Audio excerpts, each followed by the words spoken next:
Indonesia sudah merdeka 76 tahun sejak dikumandangkannya proklamasi. Namun perjuangan yang hakiki untuk bebas dari kemiskinan, korupsi, terorisme, intoleransi. Bagaimana refleksi dan proyeksi setelah 76 tahun Indonesia merdeka, khusus dari perspektif politik luar negeri dan begitu juga dalam negeri.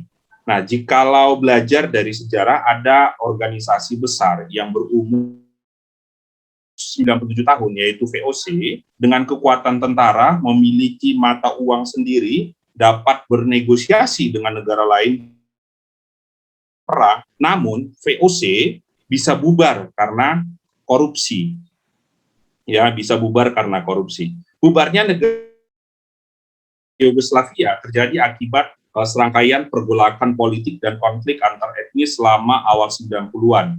Demikian juga yang terkait dengan Afghanistan, ya, harus menyerah kepada Taliban. Nah, masih banyak juga contoh-contoh organisasi atau pergolakan politik, konflik SARA dan korupsi di dalam negeri yang akhirnya negara tersebut menjadi bubar. Nah, refleksi dari sejarah masa lalu sehingga itu menjadi pembelajaran agar tidak mengulang kegagalan yang sama. Belajar dari sejarah bangsa bijak untuk menapaki Indonesia di masa-masa mendatang. Mungkinkah Indonesia akan bubar karena pergolakan politik dalam negeri, konflik? Nah, bagaimana perkembangan demokrasi kita saat ini? Apakah masih ada gap antara tua dan muda? Bagaimana dengan pasang surut pertumbuhan toleransi kita yang sangat jamak kita jumpai bahwa isu SARA dipakai untuk memilih dan memojokkan para pemimpin. Nah, ini menjadi pertanyaan. Nah, saya akan mulai dulu dari Prof. Yudi. Beliau juga sebenarnya pakar ekonomi dan Direktur Eksekutif Nusantara Center Indonesia, begitu. Refleksi dan proyeksi setelah 76 tahun Indonesia merdeka menurut Prof. sendiri ini bagaimana, Prof. Yudi? Silakan, boleh ditanggapi, Prof. Saya ingin menyimpulkan kepada teman-teman 3 hal saja. Secara refleks menyimpulkan bahwa Indonesia sesungguhnya lahir dan berkembang bukan dalam pengertian yang lain kecuali adalah karena lahir dan gagasan. Jadi para pendiri republik itu adalah sekumpulan agensi intelektual yang memiliki basis-basis teruji lewat tulisan di berbagai media serta biasa bertempur secara ide di antara mereka. Di luar ide dan gagasan, mereka memiliki apa yang disebut dengan mimpi-mimpi. Mimpi untuk menjadi kekuatan di timur, mimpi untuk menjadi mercusuar dunia, yang itu terrefleksikan misalnya dalam nama saja. Indonesia Raya itu adalah keinginan dan cita-cita dan mimpi-mimpi bagaimana Indonesia itu menjadi raya. Yang ketiga, refleksinya adalah Indonesia tidak memiliki kesadaran sejarah sekaligus kesadaran kekinian dan kesadaran ke masa depanan.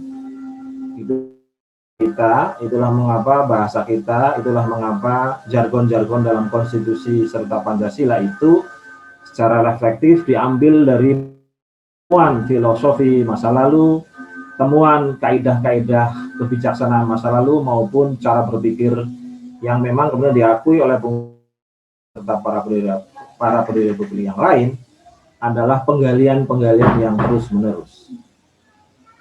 Nah, sayangnya secara proyek bahwa para pewarisnya, terutama 7 tahun terakhir pasca kemenangan Bapak Joko Widodo ke istana, kita tidak menemukan pertarungan gagasan yang mendalam. Misalnya soal pertarungan gagasan bagaimana mengatasi pandemi dan COVID. Saking bingungnya dalam pertarungan gagasan itu, yang ada adalah tidak bertumpu pada konstitusi kita. Maka muncullah istilah yang menurut saya menarik sekaligus menjengkelkan, mulai dari PPKM sampai P yang saya tidak tahu jumlahnya itu. Padahal konstitusi jelas sekali kalau ada persoalan yang berhubungan dengan kesehatan, jawabannya adalah A, B, C, D. Alih-alih kita tunduk dan patuh pada konstitusi itu, kita wacana dan praktek yang menurut saya lucu sekaligus tidak ilmiah. Tapi Prof, sudah disampaikan juga sebenarnya dari misalnya Pak Luhut mengatakan terkait dengan PPKM dan seterusnya penanganan yang seperti itu. Semua negara belajar untuk menanganinya. Jadi tidak ada satu negara pun benar memang langsung bisa berhasil untuk menangani pandemi seperti itu, gitu. Itu yang pernah disampaikan oleh Pak Luhut. Gimana menurut Prof seperti itu? Saya setuju, tetapi konstitusi di dalam bernegara adalah utama. Konstitusi itu mengatakan jika kita mendapati satu peristiwa yang berhubungan dengan weapon maupun serangan kesehatan, jawabannya adalah lockdown. Dan tugas negara di dalam lockdown itu jelas sekali ABCD, apa perlu melakukan perdebatan. Jadi tapi kalau lockdown, Prof, itu yang kemarin itu diargumentasikan sama misalnya sama Sandiaga Uno mengatakan bahwa yang dulunya dia kan ini dari oposisi begitu.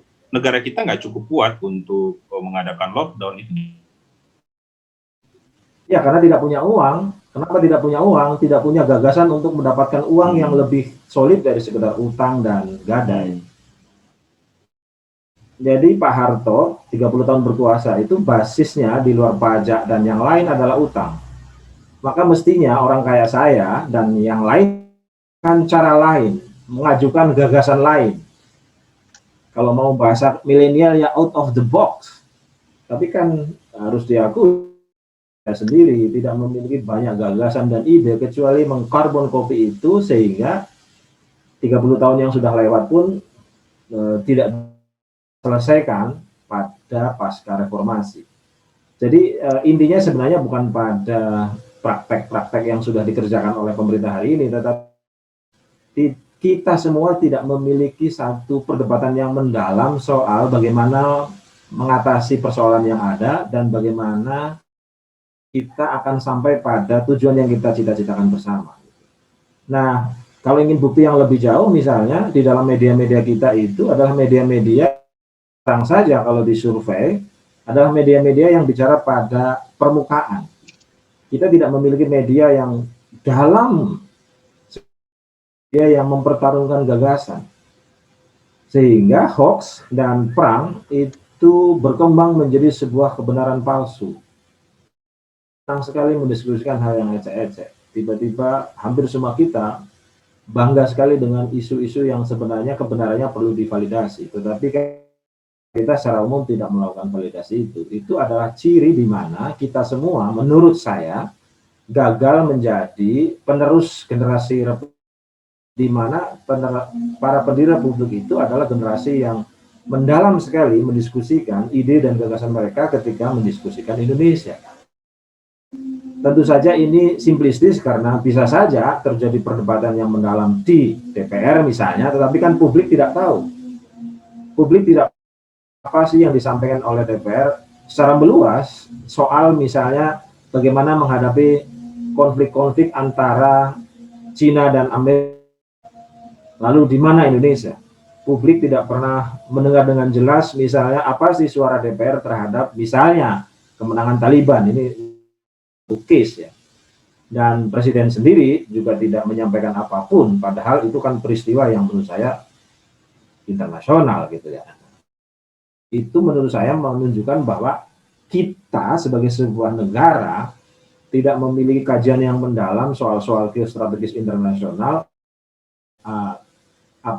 apalagi kalau misalnya kita mau minta pada diskusi-diskusi yang kita hadapi yang day to day itu gitu. Nah, yang kedua, di proyeksinya juga kita makin hari makin tidak punya agregasi dan dorongan untuk menjadi mercusuar dunia. Yang terjadi secara salah kaprah, elit itu terbelah menjadi dua. with China or with Amerika.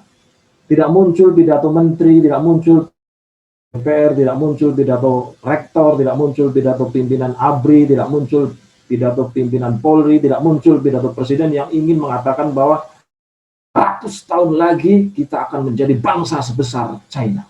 100 tahun lagi kita akan menjadi bangsa yang seperti Amerika. 10 akan menjadi Romawi.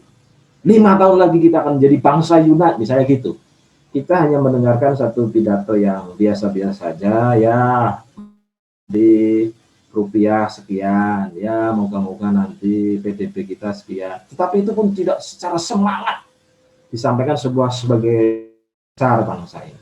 Tapi ada mimpi Jokowi juga untuk menjadi leading di dunia, kan ada juga ya yang disampaikan oleh Jokowi seperti itu, meski hari ya disampaikan. Menurut Prof sendiri gimana? Saya mendengarnya itu sebagai sebuah penyampaian yang tidak didalami yang mendalam. Maksudnya diskusi yang mendalam itu seperti apa, Prof? Karena bagi saya sendiri mungkin agak abstrak ya. Mendalam itu seperti apa menurut Prof sendiri? Diskusi yang mendalam sebenarnya bisa memanfaatkan lembaga-lembaga seperti Lemhanas dan Forum Rektor. Kumpulkan lalu diskusikan bahwa kami sebagai pemerintah ingin mencapai ke sini selama 100 tahun. Apa pikiran kalian? Jadi hal menurut saya disampaikan itu bukan sekedar penyampaian tanpa, ya orang sulit sekali menilai ketika ini akan meroket di bulan September tapi kemudian nyungsep. Orang sulit sekali menyampaikan bahwa SMK itu cita-cita besar karena kemudian tidak terlihat. Baik, iya, penyampaiannya mungkin yang kurang atau kalau mau agak lebih soft, beliau sendirian menyampaikan. Yang saya maksud mimpi-mimpi di sini itu bukan 1-2 orang, tapi elit. Jadi ada pengurangan aman ide dan gagasan, pada saat yang sama adalah ada defisit penyampai orator nasional. Jadi mestinya timnya presiden, mau yang anak-anak milenial maupun yang ada di KSP, itu harus lebih gencar menyampaikan mimpi-mimpi negara agar tidak terkesan itu sesuatu yang disampaikan secara serampangan. Oke, baik. Hanya sederhana. Nah, yang terakhir, karena refleksinya ada 3, maka proyeksinya ada 3. Proyeksi yang terakhir menurut saya melihat alat analisis negara itu tidak lagi pas dipakai sebagai tool of analysis terhadap bisa as a state. Itu. Jadi diskursus negara yang bertumbuh pada konstitusi, diskursus negara yang masyarakat umum, diskursus yang meletakkan negara bersama dengan warga menjadi warga negara, kita pakai sebagai alat analisa terhadap negara hari ini, itu makin tidak pas. Gitu. Sehingga dalam bahasa saya, Indonesia dibubarkan gitu. Dalam pengertian as a state ya. Yeah. Tapi dalam pengertian sebagai nama, dalam pengertian sebagai kebersamaan kita, dalam pengertian kita berada di wilayah Sabang sampai Merauke, ya. Tapi komitmen untuk memberantas korupsi itu tidak terbaca dalam pidato Presiden. 3 tahun terakhir Pak Jokowi tidak pernah menyampaikan pidato bahwa musuh kita adalah korupsi misalnya, as a state ya. Tapi as a person masih as a state itu kita tidak mendapatkan negara dalam pengertian yang intelektual bayangkan. Negara yang itu kan negara yang kuat karena kepemimpinan kuat dan ciri kepemimpinan kuat itu adalah mendominasi negara lain. Kita ini inward rakyat sendiri, mendominasi teman sendiri, mendominasi anak cucu kita tanpa memiliki satu kekuatan yang relatif terbaca untuk mendominasi bangsa dan negara lain. Oke.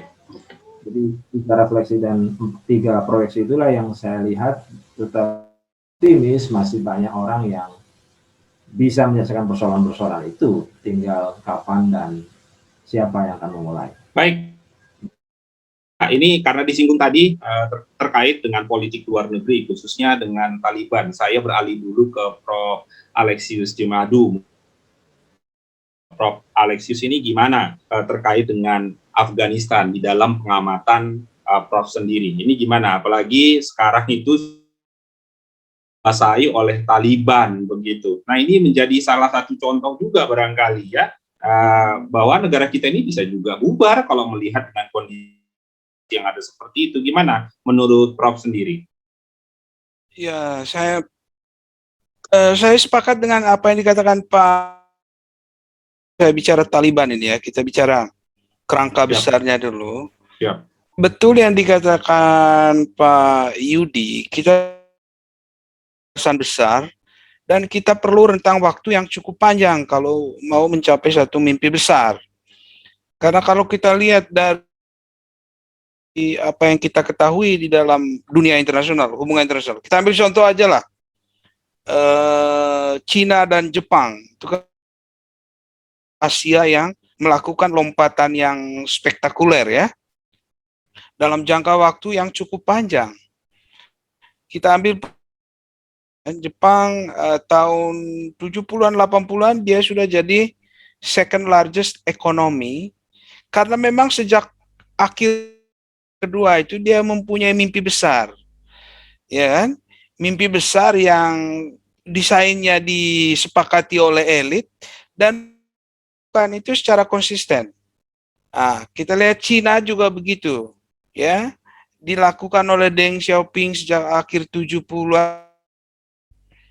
Jadi mereka tidak berdebat pada tataran ide besar, tapi bagaimana mencapai ide besar itu. Nah, kita di Indonesia, kita betul seperti katakan Pak Yudi tadi itu, belum secara serius mimpi besar itu, dan elit politik sepakat akan mimpi besar itu. Nah, tapi saya sedikit challenge juga Pak Yudi ini, karena di negara demokrasi seperti kita ini, kita tidak bicara mimpi-mimpi besar, ide besar itu dalam, ya kan? Kita lihat aja perdebatan calon presiden 2019 kan, itu hampir negara ini bubar gara-gara kontestasi politik. Tapi itulah bagian dari demokrasi yang harus kita lewati dan kita belajar. Misalnya kebijakan Pak SBY sama Pak Jokowi beda kan, beda orientasinya. Nah, tidak bisa seperti itu. Apa mimpi besar? Dia harus sepakat pada satu grand design, lalu dia mengabdikan kebijakan luar negeri itu untuk mimpi besar itu. Kalau kita masih berdebat pada soal yang fundamental, nah nanti semua kebijakan kita itu ad hoc, termasuk kebijakan luar negeri. Jadi memang betul kata Pak Yudi itu harus ada mimpi besar dulu, lalu nanti semua kebijakan arahkan ke situ. Dan itu yang dilakukan oleh Tiongkok, ya kan? Dia boleh punya pemimpin yang berbeda, mulai dari Jiang Zemin, Hu Jintao, Xi Jinping, tapi mimpi mereka sama, bagaimana mengubah apa yang dulu disebut di dalam sejarah Cina century of shame, ya, 1840 sampai 1949 itu abad dipermalukan. Nah, Cina ingin mengubah abad yang dipermalukan itu menjadi abad kejayaan dari 1949 2050. Dan kita lihat sekarang hasilnya. Abad kejayaan Cina, century of glory. Mereka tidak mengatakan itu, tetapi mulai dari Mao Zedong sampai Xi Jinping itu mimpi besarnya itu, obsesinya itu. Bagaimana mengubah century of shame, abad Cina dipermalukan oleh negara besar, oleh Jepang, oleh Eropa, Inggris, kan dipreteli itu Cina itu. Tapi dia ubah itu sekarang menjadi abad kejayaan. Cina berhasil. Saya dengar Pak Prabowo hari ini tadi juga mengatakan kita harus mengakui Cina berhasil dia. Nah, karena ide tadi. Nah, berkaitan dengan Pak Taliban, Pak Munte belum dijawab. Ya.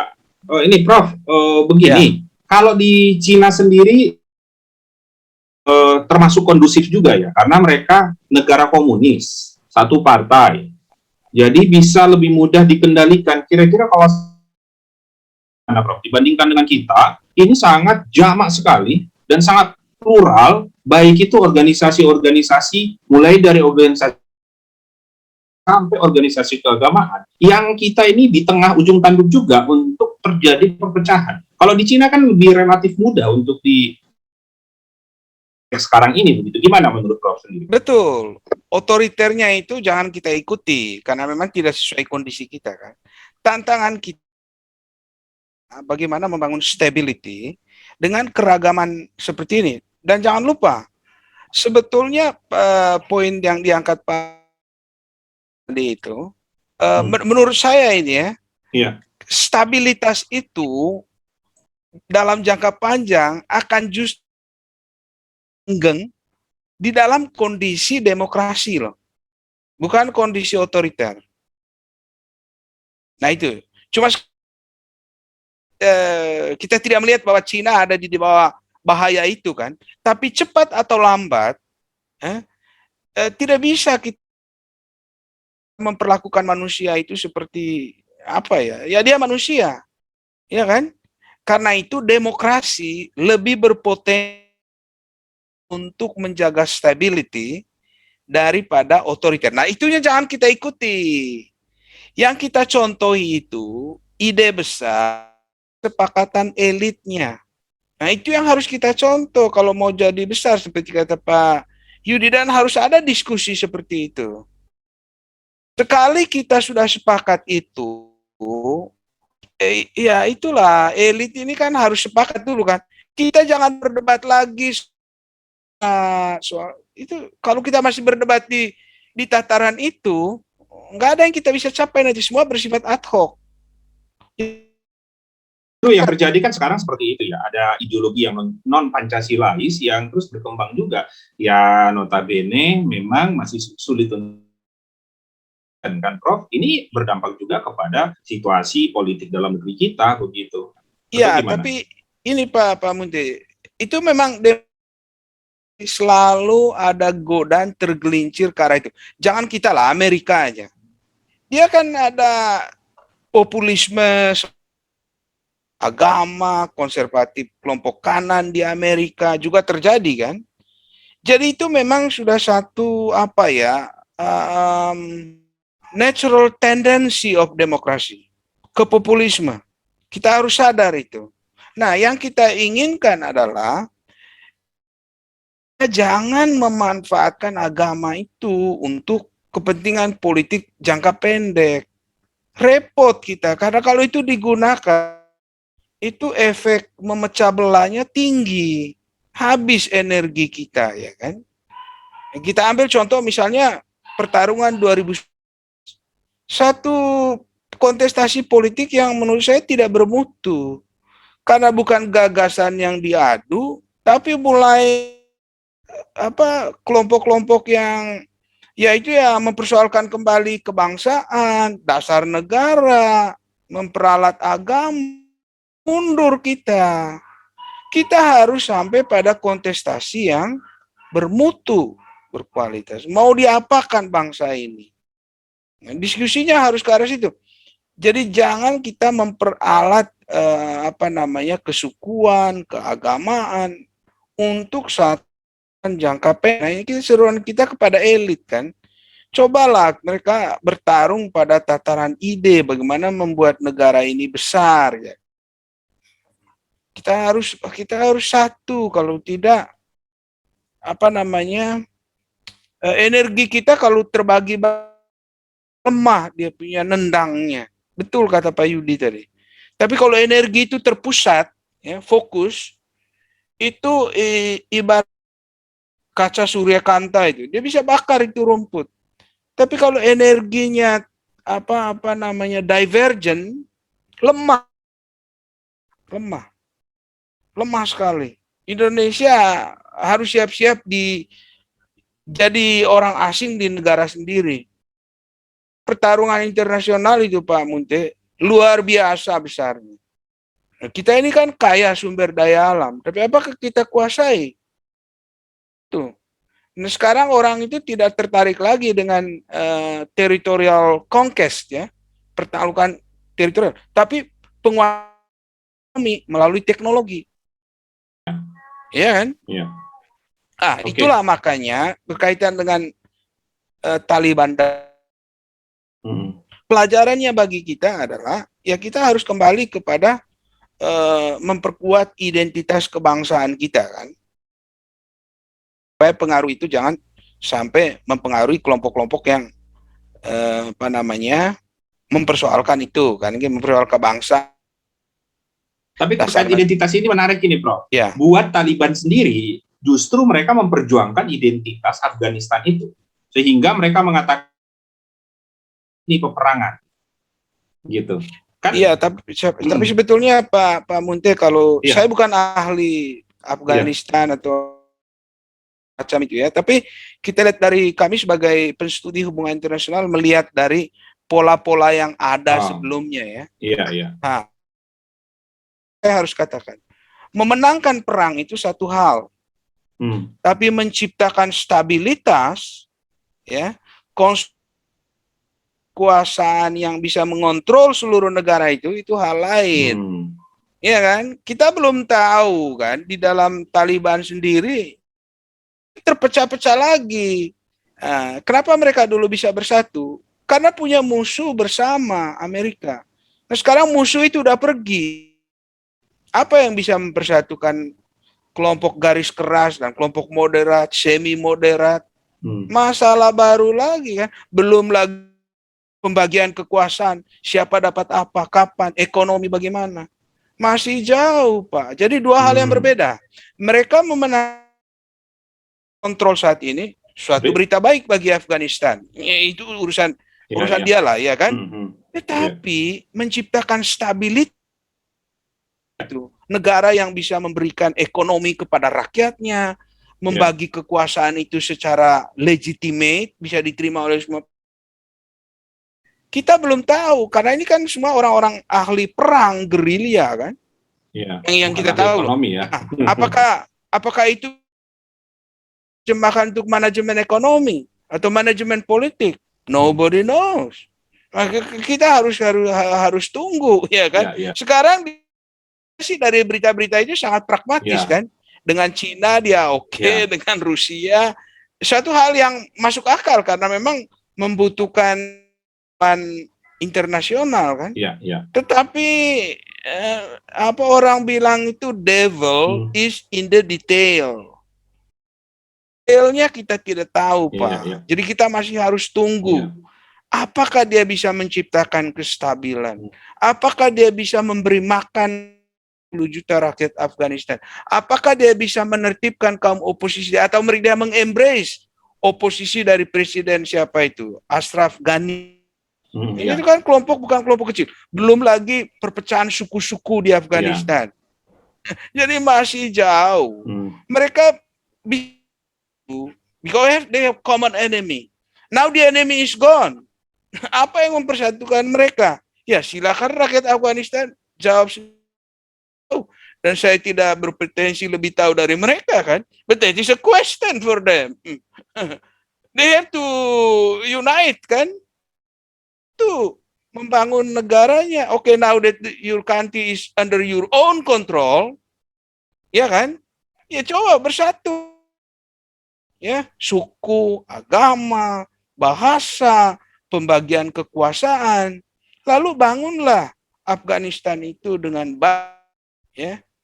Supaya diterima dunia internasional, kan gitu. Ya, baik, Prof. Terima kasih untuk paparannya. Saya bergeser ke di Samosir dulu ini. Ini gimana dari kacamata Pak Partogi terkait dengan yang terjadi di Afghanistan, lalu ada kekuasaan dikuasai sama Taliban. Ya, tentunya ini menjadi perlu kita cermati juga begitu.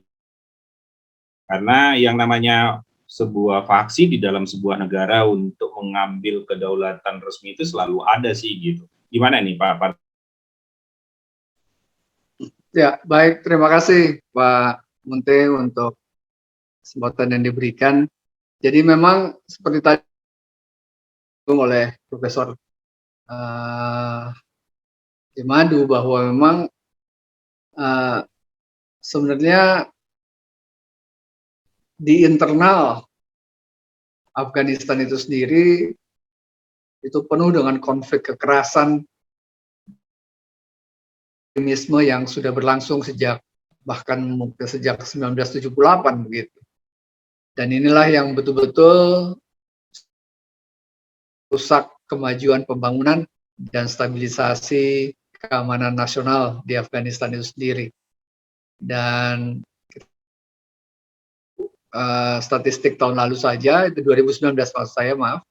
2019 itu menyatakan bahwa Afghanistan merupakan negara yang paling rawan konflik di dunia ini. Hanya Suriah yang nomor 1, lalu keduanya Afghanistan. Jadi memang terlalu aktor yang bermain di sana, baik aktor negara maupun juga aktor yang non. Misalnya kalau negara di situ ada Arab Saudi, ada Iran, ada juga yang non negaranya, ada Al-Qaeda, belum lagi dengan keterlibatan Amerika, Pakistan, Rusia, India, lalu Tiongkok. Kita sudah dengar penjelasannya. Nah, jadi memang konflik ini sangat kompleks dan berkepanjangan. Ini terus berlangsung sehingga walaupun sempat ada beberapa pimpinan nasional, katakanlah begitu, atau elit Afghanistan itu berhasil menandatangani perjanjian damai untuk mengakhiri perang saudara. Kalau perang saudara itu namanya Bonn di Jerman saat itu. Namun ternyata masih terus berlangsung sampai hari ini. Dan betul sekali yang tadi Pak Profesor Jemadu sudah katakan bahwa memang belum ada kepastian mengenai bagaimana pemerintahan yang sekarang Taliban ini. Sebab persis di dalam Taliban itu sendiri terdapat aksi yang kita belum tahu nantinya siapa yang akan betul-betul menjadi pemerintah resmi dari Afghanistan ini. Tapi Pak Jadi Partogi, mohon izin saya tanyakan. Kalau Taliban ini sendiri kan ideologinya ideologi yang mereka usung untuk menumbangkan rezim yang ada begitu. Benar ya? Betul. Ya. Iya. Jadi itu yang mereka untuk menumbangkan rezim yang ada dengan ideologi mereka itu begitu. Ya. Nah, kalau misalnya seperti itu sampai terjadi seperti Afghanistan gitu. Ini berkaca misalnya di tengah-tengah bangsa kita, negara kita tadi gitu. Menurut Pak Partogi itu gimana? Bisa nggak mengarah sampai jadinya bangsa kita ini gitu? Ya, kalau memang saya melihat pasti secara tidak langsung bahwa kemenangan ataupun keberhasilan Taliban ini menduduki kepemimpinan nasional di Afghanistan sekarang akan membangkitkan semangat ataupun ambisi untuk Islam di Indonesia gitu. Nah, memang disinilah yang kita harus berhati-hati tentunya, karena memang ya sekarang begini kan, kita bicara ideologi Pancasila, tapi kan ini ideologi yang sebenarnya sangat rentan untuk bisa saja disusupi dengan berbagai masukan baru. Dia adalah ideologi terbuka. Nah, ini yang harus memang betul-betul kita waspadai. Nah, jadi bisa saja tidak langsung jadi energi baru ya untuk gerakan yang ada di Indonesia begitu. Iya, karena kan spiritnya adalah bahwa Islam itu pemilik sah dari Lalu itu yang mereka perjuangkan. Itu yang mereka perjuangkan. Dan sekarang mereka di dalam tahapan tanda kutip berhasil. Kenapa saya katakan masih tanda kutip? Karena tergantung kembali kepada kemauan dari negara-negara untuk tetap bermain atau betul-betul lepas tangan. Nah ini kita masih harus melihat dulu tendensinya nanti kemana. Tendensinya kemana. Kenapa umpamanya Trump 2 tahun yang lalu memutuskan untuk tarik mundur tentang Amerika? Ya karena memang kan pada dasarnya tidak ada kepentingan langsung dari Amerika di sana. Selain hanya di terorisnya saja. Plus mereka hanya mau menjamin bahwa tidak akan ada lagi serangan terorisme yang diawali di Afghanistan kepada Amerika. Itu saja sebenarnya. Makanya mereka Trump itu melihat, ya sudah, kalau gitu ditarik secara bertahap. Nah, tetapi memang ini yang tidak dipersiapkan, bahwa tidak mempersiapkan moral, semangat juang, nasionalisme dari para pemimpin maupun juga tentara dan Afghanistan. Sehingga begitu sebagian besar tentara sudah ditarik, tentara Amerika sudah ditarik, pihak Taliban menyerang, menguasai kota-kota, ibu-ibu kota provinsi di luar Kabul. Lalu ketika mereka menyerang ke Kabul, presidennya malah kabur, termasuk Panglima.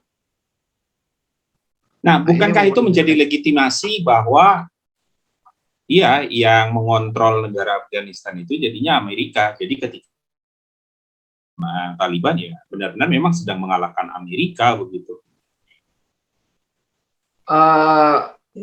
Mungkin dalam persepsi mereka begitu, hanya Amerika kan tidak merasa begitu. Dia dengan sukarela menarik dirinya dari Afghanistan tanpa merasa bahwa kita kalah, tidak. Jadi istilahnya prinsipnya bukan soal kalah, tapi di sini hanya lebih melihat kepada soal kepentingan nasional Amerika sudah selesai sebenarnya, sehingga percaya diri, kita sudah memberikan pelatihan-pelatihan, bantuan-bantuan kepada pemerintah Afghanistan, termasuk tentara dan kepolisiannya, maka mereka meyakini mereka sudah bisa menjaga dirinya sendiri. Ternyata kan tidak. Ya, gitu. Baik, terima kasih Pak Partogi. Ini saya kembali ke Prof. Yudi. Prof. Yudi, mohon izin saya kutip dari tulisan Prof. Yudi ya, sedikit. Ini simpulannya begini, akibatnya agama tidak berpengaruh kepada kecerdasan, gitu.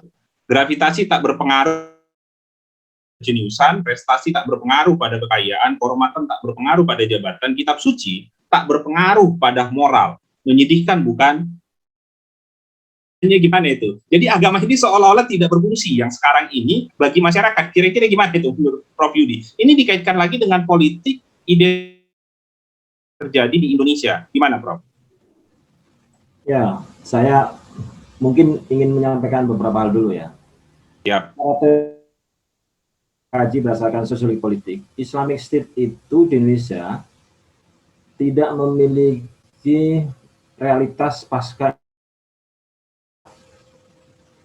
Sehebat apapun Iran mengkampanyekan dirinya sebagai negara Islam dan sedikit di Indonesia, tapi gagasan Islamic State di Indonesia itu tidak pernah memiliki akar-akar yang kuat di Indonesia.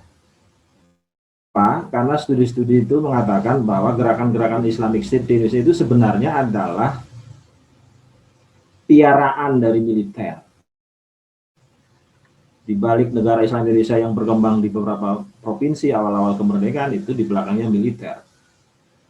Di balik berkembangnya yang kemudian berkembang menjadi HTI dan sebagainya itu di belakangnya militer. Jadi begitu militer menarik diri dukungan, Islamic State itu hilang juga di Indonesia. Ini militer yang Artinya- dimaksudkan yang mana ini, Prof? Boleh ini nggak dikasih penjelasannya sedikit terkait dengan militer yang dimaksud seperti apa? Jadi misalnya kalau kita membaca satu saja sejarah soal DII, Ya. di bawahnya itu yang biayai LB Murdani.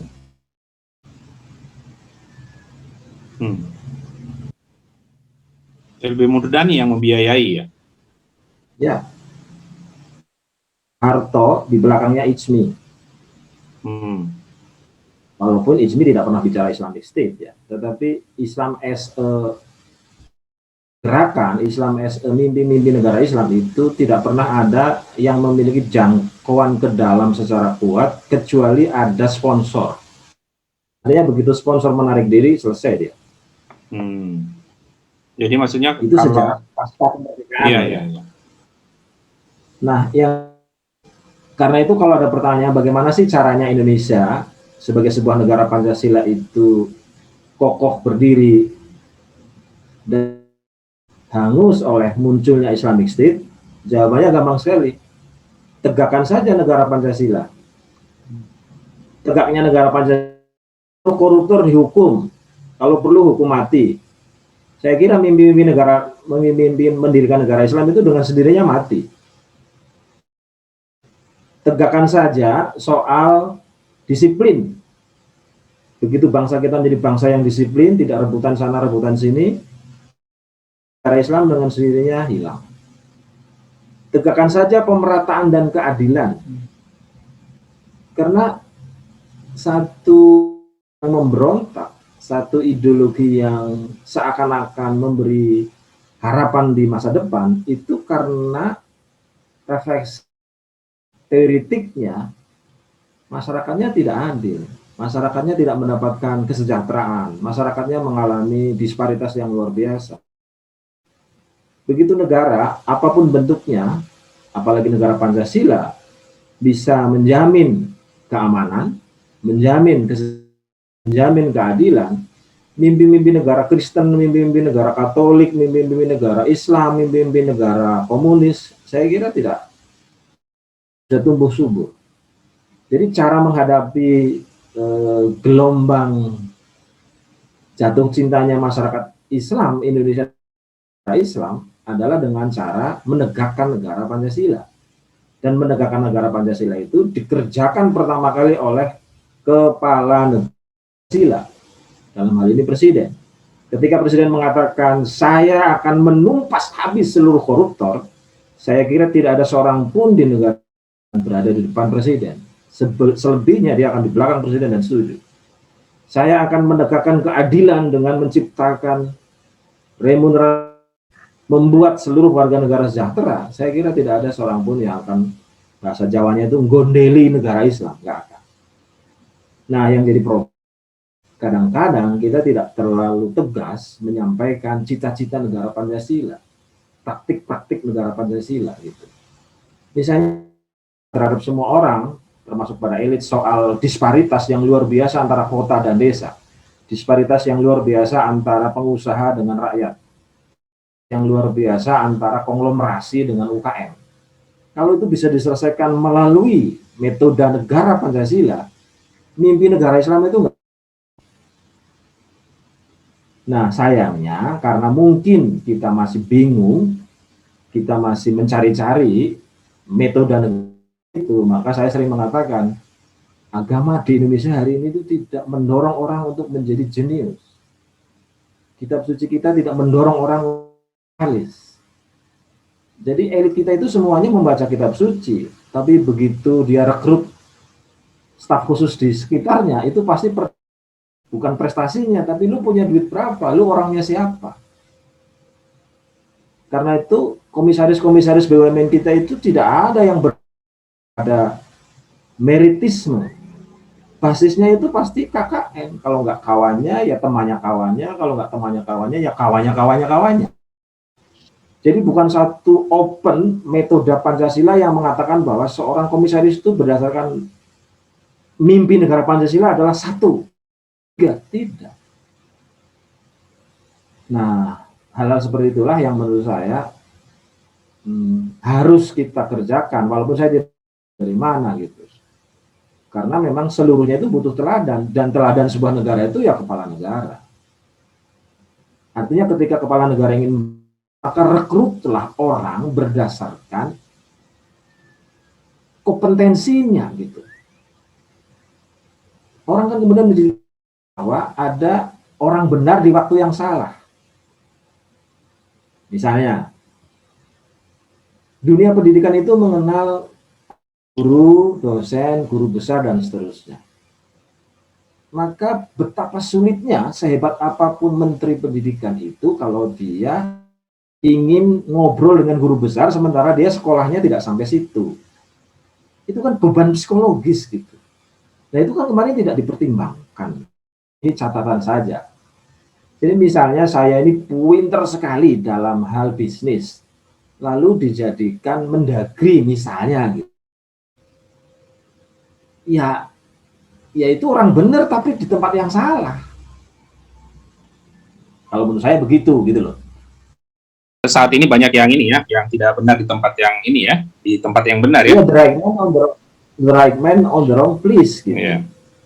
Jadi berhasil biasanya dia butuh waktu sebulan 2 bulan untuk belajar, dan itu kan akhirnya menjadi trial and error di dalam pola-pola cita-cita besar, karena jabatannya menjadi trial and error bagi orang itu. Gitu. Ya. Nah, itu lagi-lagi menurut saya karena kurikulum kita di dalam menuju cita-cita besar itu tidak kuat gitu. Iya. Tidak kuat. Dan naratornya itu sedikit sekali. Masa kita, narator negara kita, relatif sekarang tidak ada.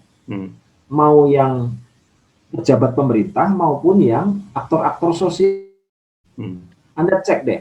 Mana rektor-rektor kita yang bicaranya itu berdentum bicara soal masa depan bangsa ini. Kita cek misalnya ketua-ketua pemimpin ormas yang pidatonya itu menggerakkan bangsa ini untuk mencapai titik tertentu. Kalau di eksekutif, jadi kita kehilangan. Di masa lalu kita punya Cak Nur, punya Gus Dur, punya Romo Mangun, punya banyak, dan itu ada dari banyak agama. Ada banyak dari banyak suku. Hari ini saya tidak melihat potensi kenegarawanan itu di semua tempat itu menurun drastis. Padahal itulah jubir negara, jubir bangsa untuk membantu siapapun, termasuk di dalamnya adalah pemerintah, menuju satu era di mana, sampaikan oleh Profesor Alex, cita-cita besar itu harus direngkuh gitu. Nah kalau cuma presiden yang mengatakan itu, atau cuma Pak Luhut yang mengatakan itu, atau cuma Pak Muntai yang itu daya dentungnya tidak akan sebesar kalau dilakukan oleh banyak orang.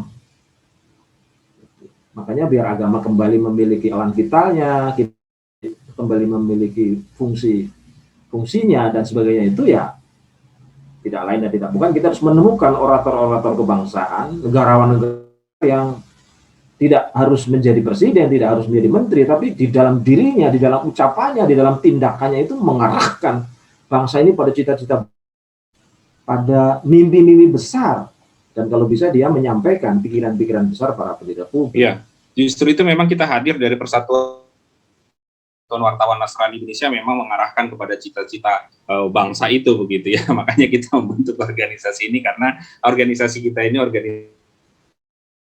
juga kita memperjuangkan pluralitas begitu ya.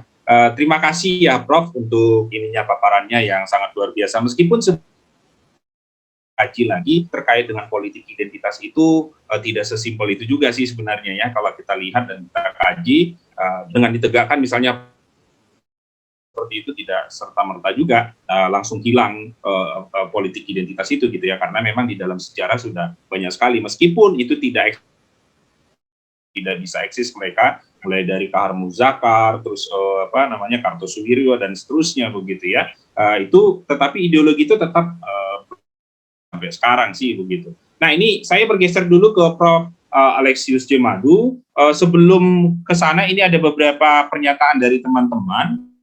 Pak Junus Boy Makahekung, kita kehilangan pemimpin yang berani sebab sebut saja ketika berhadapan dengan kekuatan politik berjubah agama, kita akan berpikir 2 kali, akan sulit meraih mimpi besar jika pola pikir masyarakat kita belum open minded, kita masih terpecah. Jadi setuju Prof gitu ya. sekali pandangan Prof. Yudi ini. Tegakkan Pancasila, kata Ketua Umum Pewarna Indonesia. Nah, ini dari Hendrikus Jagoto juga, betul, hanya saja sulit untuk saat ini sebab sudah mengakar ya terkait dengan politik identitas tadi. Ya, silakan Prof. Alexius Jemadu, kira-kira gimana situasi kondisi politik dalam negeri kalau dikaitkan kepada politik luar negeri. Saya tahu Prof. Alexius Jemadu ini adalah pakar di politik luar negeri. Diberikan tanggapannya Prof, sekaligus closing statement-nya karena ini kita tinggal 6 menit lagi. Silakan Prof. Prof, mohon izin masih di mute. Ya, saya sepakat dengan pandangan kritis Prof. Yu mengatakan itu ya. Cuma menjelaskan sesuatu itu dengan mereduksi kepada persoalan ekonomi itu bisa berpengaruh, tapi bukan satu-satunya faktor ya, karena kalau kita lihat banyak gerakan-gerakan yang agama itu bukan terutama orang rakyat kecil yang miskin ya, tapi elit yang udah kaya ya kan, yang udah tinggi. Jadi itu ke persoalan ekonomi mungkin terlalu simplifikasi ya, karena masalahnya sangat kompleks kan gerakan yang berbeda. Itu salah satu ketidakadilan ekonomi, betul. Tetapi kalau saya pribadi sih tidak mereduksi itu ke persoalan ekonomi belaka, karena itu adalah satu hal yang sangat kompleks. Nah, satu modal kita kalau kita bandingkan dengan di dunia ya, kita sudah menemukan sebetulnya kita punya blueprint politik kan, dan itu jangan take for granted ya. Sistem presiden berbasis banyak partai. Itu kan modal yang kita bisa andalkan untuk 20-30 tahun. Very unlikely kita kembali ke Orde Baru kan, atau minta lagi militer masuk ke politik. Saya kira tidak. Very unlikely.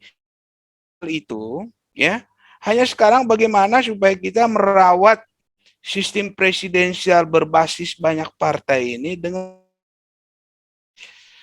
karena banyak negara lain yang bereksperimen demokrasi kembali ke militer, Pak. Nggak usah jauh-jauh. Ya, Thailand, ya, Myanmar. Nggak mampu mereka. Tapi Indonesia, kita udah survive ini, katakanlah udah 2 dekade. Ini perlu kita jaga. Karena kita sudah tahu bagaimana memanage keragaman ini dalam satu frame politik demokrasi. Dengan tangan demokrasi kita ya, nah, Amerika aja butuh 200 tahun kan.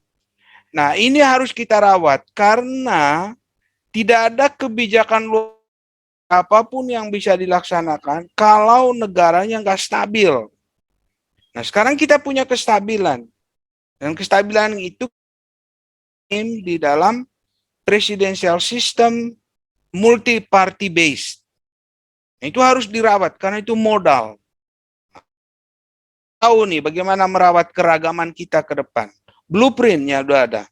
Nah, dalam hal ini kredit ya kita berikanlah kepada Pak Habibie, Pak SBY, ya kan? Nah, itu harus dirawat terus. Cuma memang kembali ke kata Pak Yudi tadi, satu periode presiden itu tidak cukup untuk menjalankan suatu kebijakan yang sifatnya ad hoc, ya. Pak SBY sendiri, Pak Jokowi jalan sendiri, nggak bisa, nggak akan maju kita nanti. Nanti muncul lagi sesudah Jokowi, kebijakan baru lagi. Tidak bisa. Kalau kita belajar dari negara lain ya, seperti tadi saya yang Jepang dan Cina, dia butuh satu periode 40-50 tahun baru bisa naik. Dan jangan salah, naik kelas dari negara berkembang ke negara maju jauh lebih sulit dari sekedar menjadi emerging market. Kita mungkin sekarang emerging market. Naik kelas untuk menjadi negara maju, that is very, very difficult. Kalau di dalam kita tidak beres, itu sampai kapanpun yang para ekonom bilang kita terjebak di dalam middle income. Nah, lama-lama di situ. Naik kelas itu tidak gampang. Dia butuh satu determinasi yang tinggi. bisa dengan energi yang lemah yang terdivergensi kemana-mana. Habis waktu kita, habis tenaga kita. Ya. Nah, yang cerdas, Ya. ya kan? Ya, betul. Setuju, sepakat, Prof. Kita menjadi bangsa yang cerdas, lalu kita bagaimana merawat kebinekaan demokrasi kita yang ada di negara ini supaya semakin solid. Sepakat sekali, Prof. Ini sekaligus ke Pak Partogi Samosi untuk closing statement-nya sekalian. Pak Partogi, silakan. Baik, saya sebenarnya inline dengan apa yang Profesor dan Profesor Alex tadi katakan. Jadi memang saya melihat untuk melawan gerakan Islamis, juga gerakan transnasionalis yang efektif itu, cara melawan yang efektif adalah terbentuknya pemerintahan yang bersih, adil. Karena saya melihat ideologi Ikhwanul Muslimin, ideologinya Hizbut Tahrir, maupun juga ideologi itu selalu berbasis kepada muamalah politik.